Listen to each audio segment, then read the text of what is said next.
I don't know why I do this. Enough screwing around. It's time to get busy. It's time to get past your high school jobs. That was the last high school job. I'm now in college and I'm looking for work.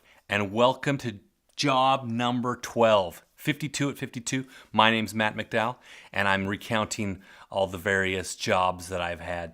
And job number 52, this isn't job number 52. After high school, things get a little more serious. I'm in college, I'm in university, but still things are a little bit, you're starting to winnow down what you want to do. And I had three big passions in life. One was music, love playing music. The other one was movies, and one was writing. So I was kind of going to pursue those three things. And so I got into UCLA Film School, and I moved to Los Angeles. And my first week in Los Angeles, I do what everyone would do. I get an apartment, I go on a game show, and I get a job. I can't talk about I'd like to tell you about the game show, but I can't. And I got on the game show, but it's a whole nother story. But I can't because I can't really talk about it. It's kind of sealed. Those records are sealed, my friend. So I'm at UCLA. I get this job. My first job, it's like, I don't know. Los Angeles has always been very good to me. I've always been able to find work almost instantaneously whenever I've been in Los Angeles. Other towns, not so much. But Los Angeles, been very good to me. I get a job working at a movie theater. I love movies. I'm at UCLA Film School. I'm thinking this is right up my alley. I can get paid to watch movies and do whatever it is you do at a movie theater. I've never worked at a movie theater, but how hard could it be? This is going to be perfect for me. And when you start getting these jobs in college, stuff starts to mean a little bit more. It's like, oh, maybe this is something I might like to do. You hear about people who are like, yeah, I got this job out of college, or I got this job during college and I just stayed there for the rest of my life.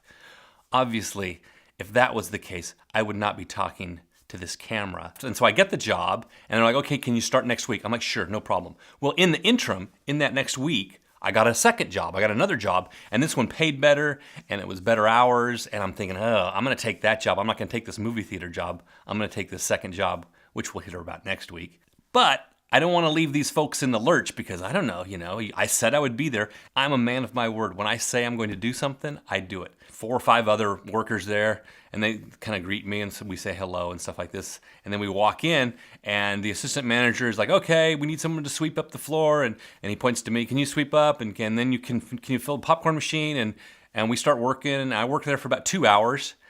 And I haven't told this guy yet. It's like, I'm not gonna stick around. This is it for me. And so after about 2 hours, everyone just kind of disappears. They just kind of wander off. All my fellow co-workers wander off, and I'm stuck holding the broom and some popcorn. I'm like, where'd everyone go? And so I say to the assistant manager, I go, where'd everyone go? And they go, they went to go get changed in their uniforms. And I'm like, uniforms? Okay, it's time for this charade to end.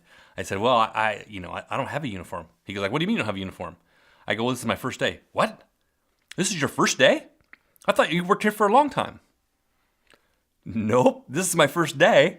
And by the way, this will be my only day.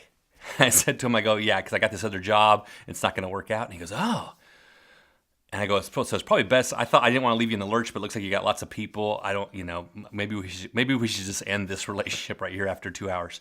He's like, yeah, okay. Yeah, thanks for coming in. I appreciate that, even though he didn't know that I was coming in. And then he goes, well, I don't know how to pay you for 2 hours. How about you just come in and get some, and you can watch a couple movies for free, and we'll call that good. And I'm like, sure, that sounds fine.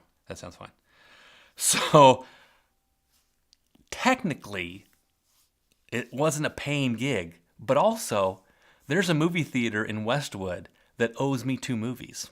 And guess what? They will probably always owe me those 2 movies. So I'll always have that. It's like, I could go to see a movie there anytime I want for free.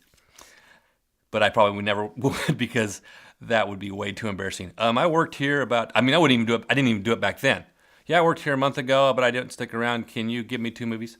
Hey, I worked here about 30 years ago, and you guys said you'd let me see some movies. Can I see some movies for free? Technically, I didn't get paid for this, but rules were made to be broken. Were they? Do people were like, I'm going to, you know what? People are going to break this rule. Let's get this thing down there so people can start breaking this in a hurry. A few years later, I was contacted by a recruiter from that same movie chain. And they said, hey, there's an opening here for a management position in this movie chain, like an assistant manager, something like that. Would you be interested in applying? Because I think you'd be a good fit for this. I'm like, well, I'm sure. I'm always up for stuff. I always say yes to opportunities, even though that's probably not the wisest thing to do. I'm like, yeah, that sounds good.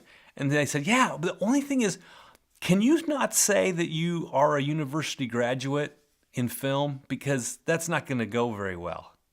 And I said, what? I thought to myself, what kind of organization will take a university degree as a detriment? Like, those smart people, don't want them.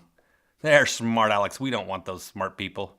Not saying that everybody that goes from university is smart, but what kind of organization does that? And so I, being full of pride and vim and vigor, I said, no, I'm not going to take that off my resume. You need to keep that. If they're not interested in that, then I don't think we're going to be able to have a working relationship. And so she said, okay, and I never heard anything else because they were looking for somebody who did not have a university degree. What kind of organization would do that? I guess the same kind of organization that would hire an assistant manager who didn't know that it was someone's first day at work. You haven't always worked here? I mean, I can understand like they forget your name, but to think that like, I thought you've always been here. It's not the Overlook Hotel. You have always been here.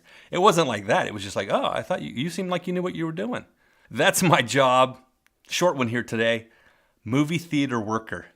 And oddly enough, just last night, I don't think I want to talk about that because that's not really a job. But you know what? I still love movies. I'm not sure if I would like to work in a movie theater because then you see just snippets of movies and you see the same movies a lot. I like watching movies, that's for sure. Still no tagline. I think taglines are stupid. I think taglines should have a university degree. Or they should lie about it at the very least. Thanks for watching. Subscribe, tell your friends.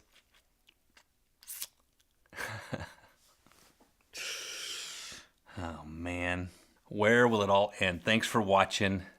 Subscribe, tell your friends. Spread the word. Hey, have you seen 52 at 52? It's fantastic.